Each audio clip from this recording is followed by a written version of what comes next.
وتستغفر لهم الملائكة حتى يفطروا। দুই নম্বর পরিস্থিতি হলো আল্লাহ রাসূল বলেন তাদের জন্য ফেরেশতা মণ্ডলী ইফতার পর্যন্ত দোয়া করতে থাকেন। তাস্তাগফিরু লাহুল মালাইকাতু হাত্তা ইফতারু, সে পালনকারীর জন্য ইফতারের পর্যন্ত ফেরেশতারা কি দোয়া করে। সুবহানাল্লাহ। ফেরেশতারা আল্লাহ রাসূলুল্লাহ মা আমারা ওয়া ইয়াফআলুনা মা ইউমারুন, ফেরেশতারা কখনো আল্লাহর আদেশের বাইরে যেতে পারে না, একটি ছোট্ট কাজও তারা আল্লাহর নাফরমানি করতে পারে না। সেই ফেরেশতারা আল্লাহর কাছে এই বান্দার জন্য দোয়া করবে। তো যার জন্য আল্লাহ ফেরেশতারা দোয়া করবেন সে তো অবশ্যই জান্নাতে যাবেন। এখন আপনি চিন্তা করুন আপনার জন্য কি আল্লাহর ফেরেশতারা দোয়া করবেন কিনা? ওই সুদের টাকা দিয়ে, ওই দুধ বিক্রি করে 2000 টাকা দিয়ে যদি সিফতারি কিনেন, সেহরি কিনেন, এই টাকা দিয়ে খাওয়ার পরে কি আল্লাহ কবুল করবেন কিনা বলেন? হারাম টাকা দিয়ে যদি ইফতারি খান, হারাম টাকা দিয়ে যদি সেহরি গঠন করেন, তাহলে কি আল্লাহ তাআলা ফেরেশতারা দোয়া করবেন? আল্লাহ রাসূল বলেন তাস্তাগফিরু লাহুল মালাইকাতু হাত্তা ইফতারু, যতক্ষণ পর্যন্ত সিয়াম পালনকারী ইফতার না করবে ততক্ষণ পর্যন্ত ফেরেশতা মণ্ডলী আল্লাহর কাছে দোয়া করবে। কি দোয়া? আল্লাহ এই বান্দা তোমার ভাই রোজা রেখেছে, ওয়াল্লাহ এই বান্দা তোমার ভাই সারাদিন না খেয়ে থেকেছে, হাতের কাছে খাবার আছে খায় নাই, বাসায় স্ত্রী আছে যৌন সম্ভোগ করে নাই, হারাম খায় নাই, হারাম খাওয়ার সুযোগ ছিল, এই নির্বাচনে 10,000 টাকা ইনকামের সুযোগ ছিল, কিন্তু তোমার ভাই গ্রহণ করে নাই। ওয়াল্লাহ এই বান্দাটাকে তুমি মাফ করে দাও, ক্ষমা করে দাও, সে যা চাই তোমার কাছে তাই দিয়ে দাও, তাই জান্নাতুল ফেরদাউসের উপযুক্ত করে দাও। কিন্তু আমাদের অবস্থা কি বলেন? আমাদের অবস্থা কি? আমি অনেক ভাইকে দেখি রমজানের মাসে সিহরি গ্রহণ করেছে, সিহরি গ্রহণ করে মসজিদে না আসে, নামাজ না পড়ে শুয়ে থাকে, শোয়ার আগে একটি বিড়ি খায়, খায় কিনা বলেন? ঘুম থেকে উঠে কাজ না থাকে ক্যারাম খেলে, লুডু খেলে, গেম খেলে। ও ভাই রমজান নষ্ট হয়েছে কেন? বেশি বেশি কোরআন তেলাওয়াতের জন্য। শাহরু রমাদান আল্লাযী উনজিলা ফীহিল কুরআন, এই রমজান মাসে মহান রব্বুল আলামিন কোরআন নাযিল করেছেন।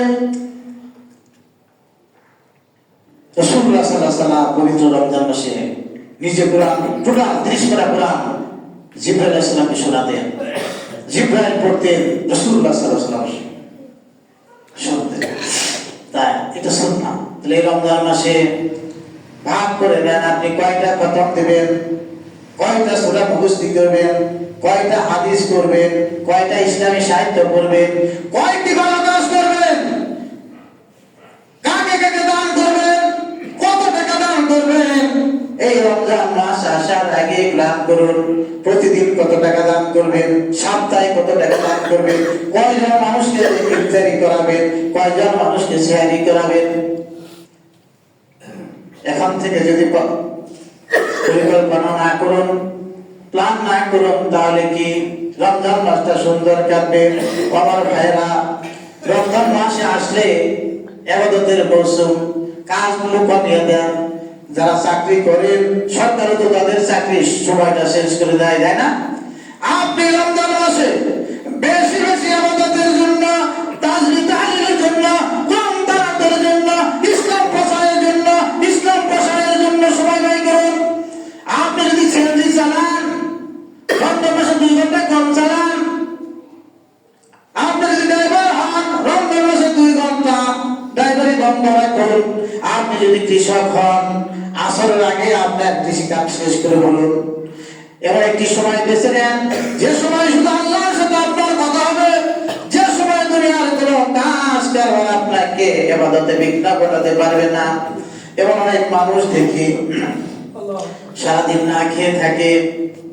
আল্লাহর রাসূল বলেছেন এমন অনেক রোজাদার আছে, সে শুধু না খেয়ে থাকার কষ্টটাই অনুভব করে, তার রোজা কবুল হয় না।